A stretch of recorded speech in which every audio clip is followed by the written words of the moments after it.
Vous êtes sur Radio Prague International, à l'écoute du programme francophone diffusé depuis la capitale tchèque. Dobrý den, bonjour à toutes et à tous et bienvenue à l'écoute de Radio Prague International en français. Radio Prague International qui fête cette année son 90e anniversaire et à cette occasion, à travers une série d'émissions intitulée Prague appelle le monde, 90 ans sur les ondes, nous vous proposons de retracer l'histoire de la station depuis les années 1930 jusqu'à nos jours. Ces 90 ans des émissions internationales de Radio Prague racontent une histoire de transformation permanente et cette série montre comment un studio basé à Prague est devenu une voix entendue sur tous les continents. Du Chili à l'Afrique, en passant par l'Espagne, l'Italie ou la Pologne, retour dans ce 4e épisode sur les opérations d'influence menées par la radio tchécoslovaque durant la période communiste. Un 4e épisode préparé par Jaromír Marek, David Hertel, Aleš Krupka et Paul-Henri Perrin pour la version en français. Très bonne écoute de Radio Prague International.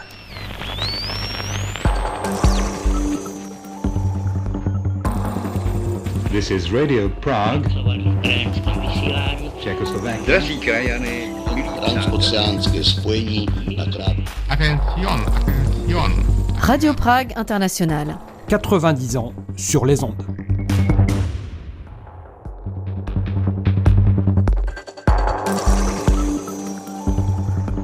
La mission première des émissions destinées à l'étranger a toujours été d'informer sur l'actualité des pays tchèques.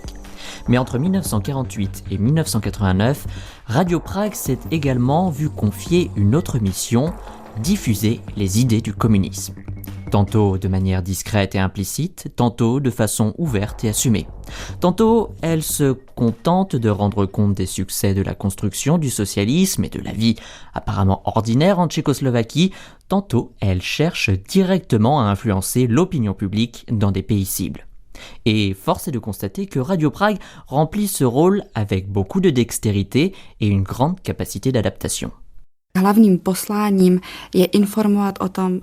Notre mission principale est d'informer sur la Tchécoslovaquie et de faire découvrir aux auditeurs notre mode de vie en matière par exemple d'éducation, de système scolaire ou encore de droit au travail. Confiait dans les années 1970 la rédactrice en chef adjointe des émissions internationales, Jana Spišková. Milí krajania, volá vás vaša stará vlast. Hlas vášho domova, ktorý vás spája s tým, čo vám zostalo drahé a milé. Aux États-Unis, Radio Prague diffuse deux types d'émissions. Les plus modérées, qui véhiculent la propagande de manière plus subtile, s'adressent aux Tchèques et aux Slovaques installés outre-Atlantique. Elles cherchent à raviver leur attachement à leur pays d'origine, présenté sous son meilleur jour. Alors, quand, en 1964, 5 prêtres catholiques installés aux États-Unis retournent dans leur patrie d'origine, leur visite crée l'événement. Radio Prague relate avec enthousiasme leurs moindres faits et gestes. Le groupe a été accueilli à la frontière entre la Tchécoslovaquie et l'Autriche par les plus hauts représentants de l'Église catholique en Slovaquie, ainsi que par la Matica Slovenska de Martin. Certains de ces prêtres sont accueillis sur le sol de leur ancienne patrie pour la deuxième fois. Parmi eux figure notamment Monseigneur Andrej Biroš de Toronto, dans l'Ohio. Au micro de Radio Prague, le père Andrej Biroš poursuit. Je suis profondément reconnaissant pour l'accueil si chaleureux et si cordial qui m'a été réservé, ainsi qu'à tous ceux qui voyagent avec moi. Aujourd'hui, j'ai eu le bonheur de célébrer la messe dans la chapelle du séminaire, le jour même du 32e anniversaire de mon ordination au sacerdoce du Christ Seigneur. La venue de prêtres américains en Tchécoslovaquie étant un événement rare, le régime entend en tirer un bénéfice idéologique. C'est pourquoi Radio Prague invite également sur ses ondes le père Jan Vašek venu de Californie. À la question tout sauf innocente « Pensez-vous que vos compatriotes vivent mieux aujourd'hui qu'autrefois ?», l'ecclésiastique répond, au plus grand bonheur du journaliste qui l'interroge « Áno, pravda, že ľudia už sa majú lepšie. Oui, assurément, les gens vivent mieux. Bratislava est une ville belle et propre. J'y ai passé 2 ou 3 jours et cela m'a beaucoup plu. Tam so bol za 2 alebo 3 dní, veľmi sa mi páčilo.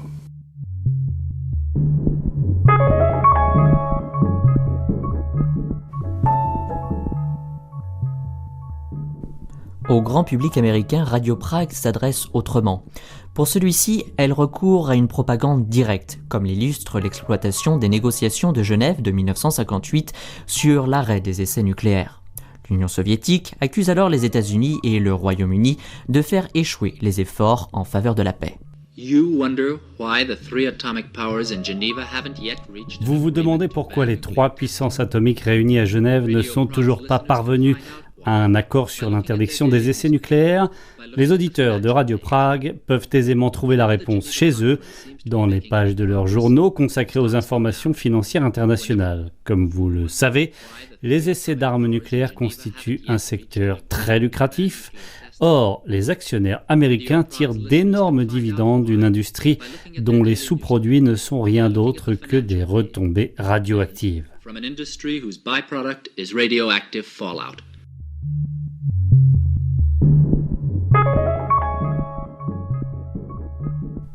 À la fin des années 50, les essais de bombes atomiques constituent un thème majeur des émissions destinées à l'étranger. En août 1959, le monde commémore le 14e anniversaire des bombardements atomiques d'Hiroshima et de Nagasaki. Radio Prague prépare à cette occasion pour le public américain une émission spéciale à mi-chemin entre le documentaire et la fiction qui met en garde contre les conséquences sanitaires des essais nucléaires. Nul besoin de préciser qu'il n'est alors question que des essais américains.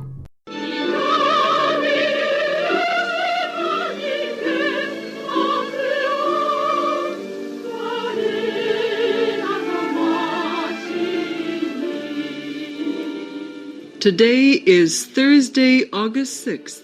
Aujourd'hui, nous sommes le jeudi 6 août de l'an 14 de l'âge nouveau. Il y a 14 ans, en effet, à 9h du matin, heure japonaise, une époque s'achevait. An age came to an end.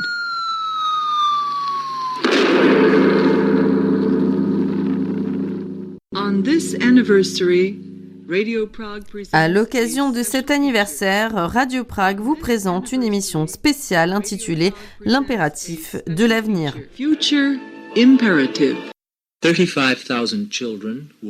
35 000 enfants mourront de leucémie. Ce ne sont pas les prédictions de diseuses de bonne aventure, mais celles de scientifiques. Vous voyez, l'humanité a enfin appris à prédire l'avenir.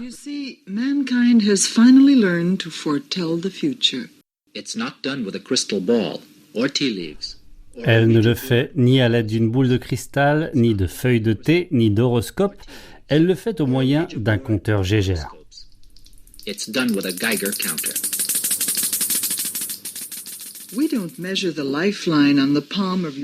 Nous ne lisons plus les lignes de vie dans la paume de votre main, nous mesurons le strontium 90 dans vos os.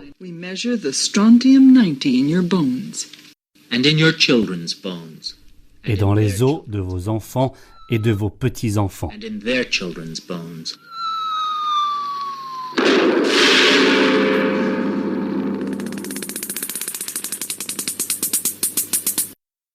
This is Radio Prague, Czechoslovakia, broadcasting a half-hour program in English for Africa. À la charnière des années 1950 et 1960, l'Afrique devient une cible importante des émissions internationales. Sur le continent africain, les empires coloniaux britanniques et français se désagrègent, laissant place à de nouveaux États indépendants. Les pays communistes, dont la Tchécoslovaquie, ont tout intérêt à ce que ces nouveaux États rejoignent le camp socialiste ou, à tout le moins, entretiennent avec lui une étroite coopération. C'est donc en toute logique qu'en 1960, Radio Prague lance ses émissions en anglais à destination de l'Afrique.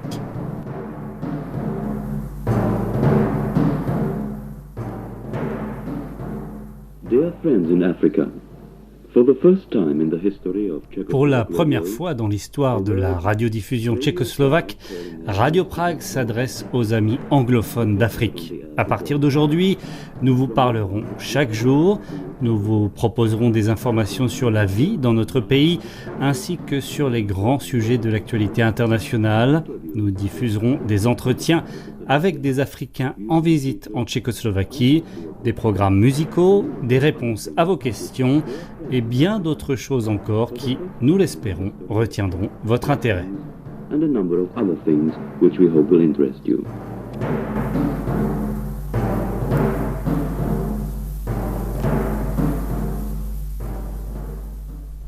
L'aube de la liberté et de l'indépendance africaine se dessine, conclut le présentateur de la station avant d'enchaîner avec une présentation de la Tchécoslovaquie et de son histoire. Deux aspects sont à cet égard particulièrement mis en avant. La longue expérience de la perte de l'indépendance d'une part et l'édification de la société socialiste d'autre part. L'industrie possède une longue tradition en Tchécoslovaquie, mais c'est au cours des 15 dernières années que notre pays a accompli les plus grands progrès, soit après la fin de la guerre, lorsque la classe ouvrière a pris le pouvoir et entrepris de construire le socialisme. Peut-on entendre sur les ondes ? Un journaliste poursuit. Nous constatons déjà aujourd'hui de nombreux contacts fructueux entre notre pays et les nouveaux États africains. Au début de cette année, une délégation gouvernementale tchécoslovaque s'est rendue en Somalie et au Libéria. L'an dernier, le club de football du Slovan Bratislava a effectué une tournée couronnée de succès au Ghana. Dans la ville éthiopienne de Diredawa, tourne à plein régime une usine textile construite par des Tchécoslovaques. Et en ce moment même, l'un de nos meilleurs ensembles folkloriques prépare sa tournée en Afrique. Écoutons à cette occasion une interprétation de la chanson populaire slovaque « Trois peintres ont passé la nuit ». Folk song from Slovakia entitled Three Painters to Stay Overnight.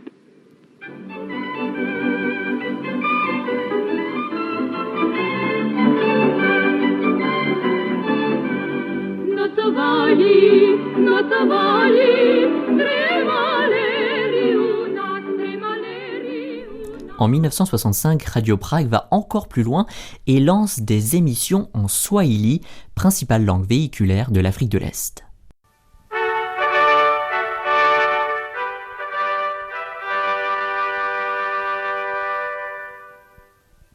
This is the African service of Radio Prague, Czechoslovakia, broadcasting in Swahili.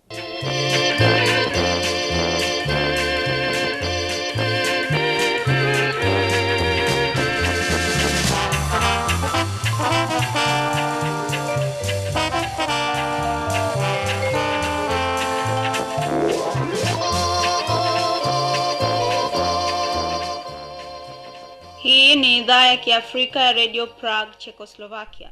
De Prague vous parvient une voix empreinte d'amitié, une voix dont le seul objectif est de renforcer l'unité de tous. Nous croyons en la liberté et en l'indépendance totale. Nous nous opposons à l'impérialisme et à toutes les formes de discrimination. La République socialiste tchécoslovaque n'est pas un grand pays par sa superficie. Elle est toutefois un membre à part entière de la grande communauté des nations socialistes. Nous savons avec quel courage, quelle détermination et quelle force vous avez combattu le colonialisme. Nous vous avons soutenu et avons prié pour votre liberté.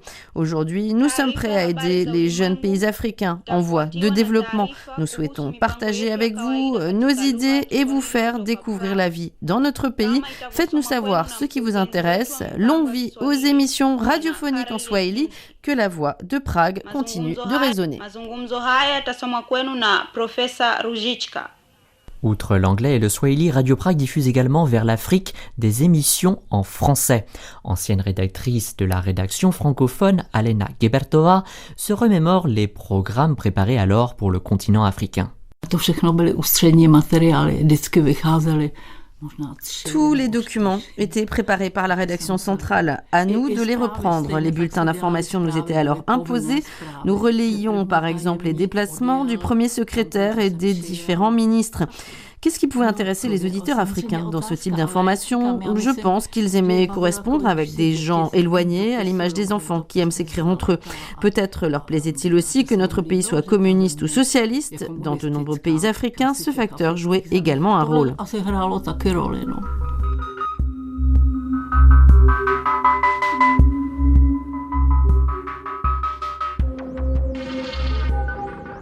Mais la voix de Prague ne se limite pas à l'Afrique. Elle porte aussi en Europe et notamment dans l'Espagne de Franco où, en 1962, des milliers de mineurs se mettent en grève pour réclamer de meilleures conditions de travail et des salaires plus élevés. Le mouvement s'étend rapidement. Les médias espagnols, soumis à une censure stricte, ne rendent évidemment pas compte des manifestations. C'est alors que les stations de radio étrangères, Radio Moscou et Radio Prague, entrent en scène. En peu de temps, elles deviennent des sources d'informations majeures dans la péninsule ibérique.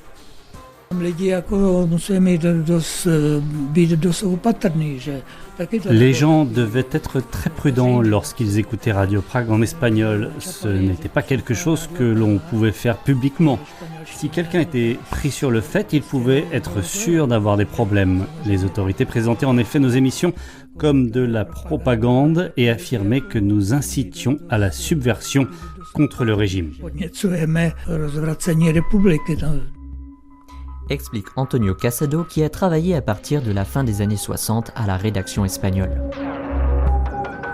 No se trata ya de la lucha franca y noble de la que un día se desarrolló en nuestros campos de batalla, sino de los procedimientos inconfesables. Radio Prague et les autres stations de radio étrangères atteignent leur objectif.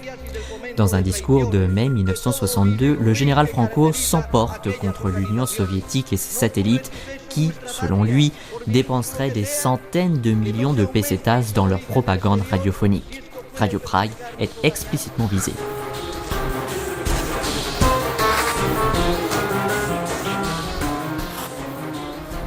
La station joue un rôle comparable à l'égard du régime du général Pinochet. En septembre 1973, celui-ci mène un coup d'État militaire au Chili et instaure une dictature fasciste. Les premières victimes de la répression sont logiquement les communistes, mais aussi, plus largement, toutes les personnes de sensibilité de gauche. Chile vencerá. Le Chili vaincra. Chile shall prevail. Chile s'entendessera. À Radio Prague, un service spécial est créé afin de diffuser des émissions vers le Chili et les pays voisins. La rédaction est composée de journalistes chiliens de gauche parvenus à fuir le pays. Ensemble, ils préparent et animent une émission intitulée « Le Chili vaincra ».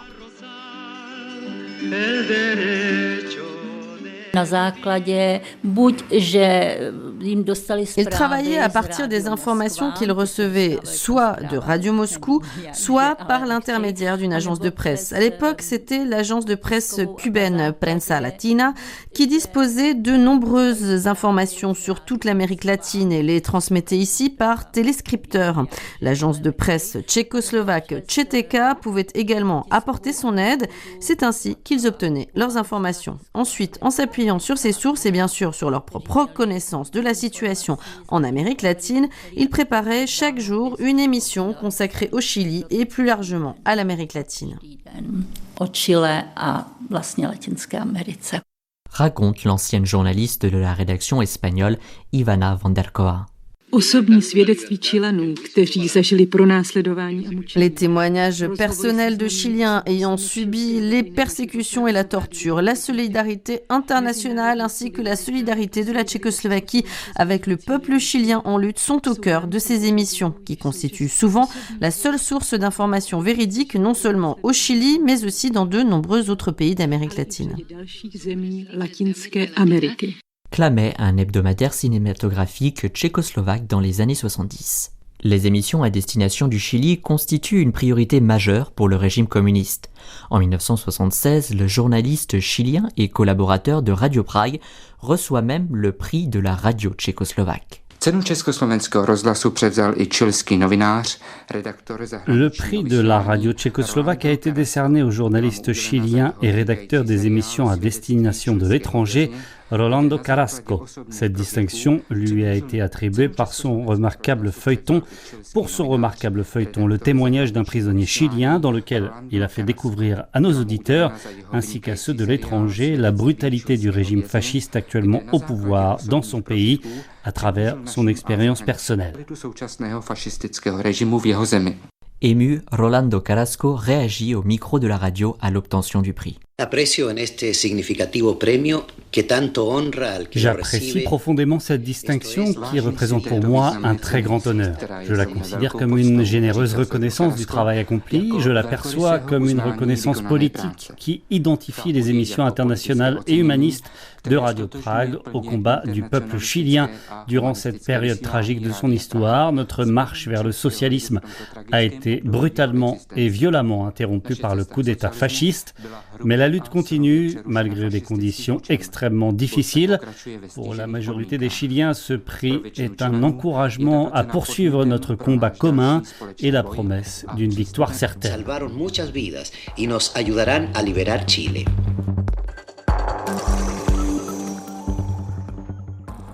En Europe, l'Espagne n'est pas le seul pays visé par le service des émissions internationales de la radio tchécoslovaque.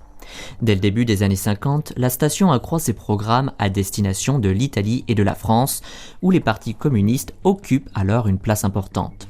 Radio Prague diffuse déjà dans ces deux pays son programme habituel, composé d'informations et de reportages sur la vie dans la Tchécoslovaquie socialiste, auxquels viennent désormais s'ajouter des commentaires idéologiques plus ou moins virulents.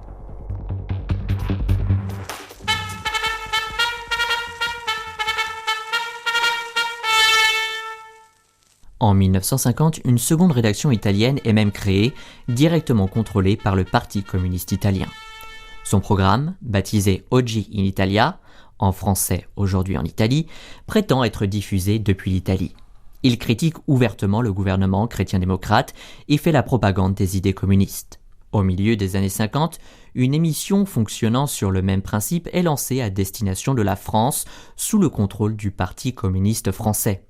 L'émission, nommée « Ici ce soir en France », est finalement interrompue sous la pression du gouvernement français.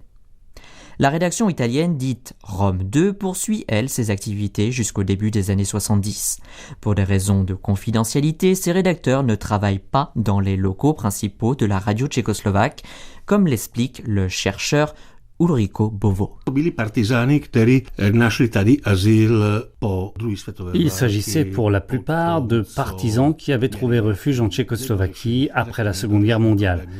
Comme ils avaient encore des démêlés avec la justice en Italie, ils ont préféré émigrer. Ils ne vivaient pas sous leur véritable identité et dès leur arrivée à Prague, tous étaient conduits dans un appartement où se trouvaient des responsables du Parti communiste italien qui leur remettaient des papiers établis sous un faux nom. À partir de ce moment-là, ils adoptaient une nouvelle identité. Dans bien des cas, leur entrée sur le territoire s'était faite illégalement après un franchissement clandestin de la frontière.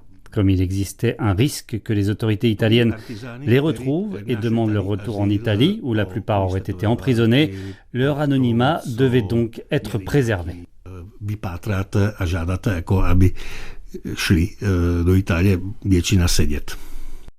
Le gouvernement italien proteste naturellement contre ces émissions. Les autorités tchécoslovaques, de leur côté, ne réagissent généralement pas. Quant à la direction du Parti communiste italien, elle se garde, elle aussi, de reconnaître publiquement être à l'origine de ces programmes. C'était illégal. En Italie, il n'existait qu'une seule station de radio, la radio d'État, entièrement contrôlée par le parti au pouvoir. Le Parti communiste italien, qui était le deuxième plus grand parti du pays, avec environ 30% des voix, n'avait pas accès aux médias. C'est pourquoi il a trouvé cette manière d'émettre. Donner l'impression d'être une radio italienne diffusant en italien sur l'Italie depuis l'Italie, alors que ce n'est pas le cas, tel est l'objectif de la rédaction italienne dite Rome 2. Mais que diffuse-t-elle exactement ? Ulriko Bovo répond. Tout, même de la musique italienne. Les auditeurs pouvaient demander la diffusion de leurs chansons préférées. Les programmes n'étaient donc pas uniquement politiques. Plus tard, dans la seconde moitié des années 50, lorsque de grandes manifestations ont eu lieu en Italie et que la police est intervenue contre les manifestants rassemblés en nombre, la radio a cependant eu une idée audacieuse, donner la parole à des personnes appelant depuis des cabines téléphoniques en Italie, qui renseignait sur la position exacte des forces de police. La radio diffusait ces appels en direct et les gens en Italie les écoutaient. Ils savaient ainsi où aller et quels endroits éviter. C'était donc à tous égards une véritable radio italienne. To bylo absolutně italský radio.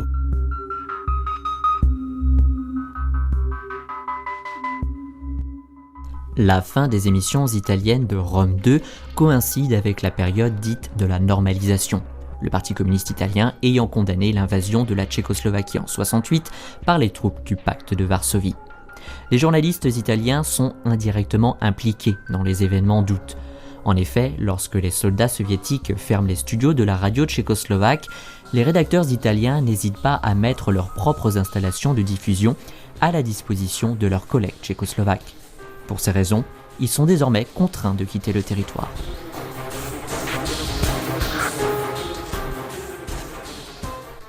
La dernière grande opération d'influence menée par le service des émissions à destination de l'étranger de la radio tchécoslovaque a lieu dans les années 80 et vise la Pologne voisine. L'année 1980 y est marquée par une vague de grèves historiques et par la création du syndicat indépendant Solidarność. Le régime socialiste polonais est profondément ébranlé. La radio tchécoslovaque vient alors à son secours. Sur instruction des instances du parti, elle met rapidement en place des émissions en polonais.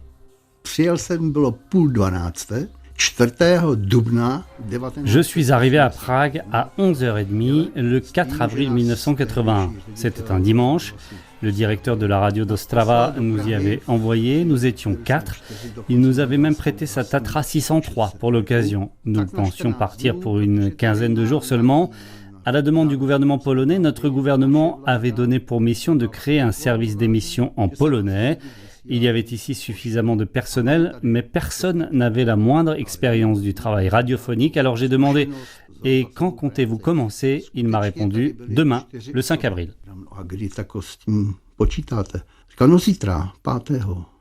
Se souvient Józef Kubeczka qui travaillait alors pour le service des émissions internationales.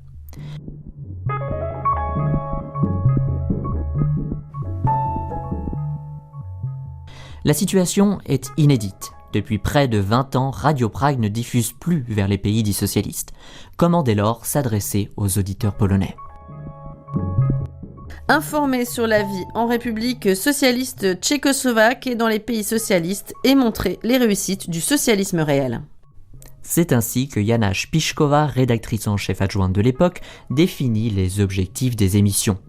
La direction du service polonais lui est finalement confiée. Comme le montre son intervention lors de la conférence de programmation organisée 2 mois après le lancement des émissions, les premiers retours sont jugés très encourageants. Bien que nous ayons commencé à émettre sans aucune annonce préalable, les réactions suscitées par nos activités ont été immédiates. Solidarność nous attaque dans ses bulletins. Nous recevons des lettres anonymes dont le contenu en dit long sur l'éducation de leurs auteurs, mais qui montrent surtout qu'ils se sentent visés. Et c'est cela qui est important. Mais nous recevons aussi de magnifiques lettres, très chaleureuses, de personnes honnêtes qui apprécient énormément nos émissions. Elles écrivent que ces programmes sont nécessaires et qu'ils les aident à traverser les moments difficiles.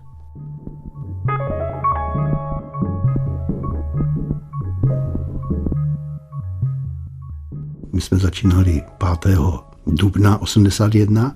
Nous avons commencé à émettre le 5 avril 1981, puis le 13 décembre 1981, le général Jaruzelski a proclamé la loi martiale.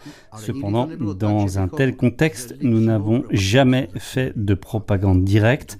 Nos émissions destinées à l'étranger avaient essentiellement pour vocation d'informer les auditeurs étrangers de ce qui se passait en Tchécoslovaquie. Note Józef Kubeczka.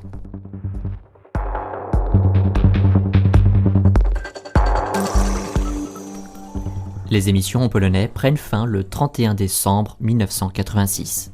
Il reste alors un peu moins de 3 ans avant la Révolution de velours.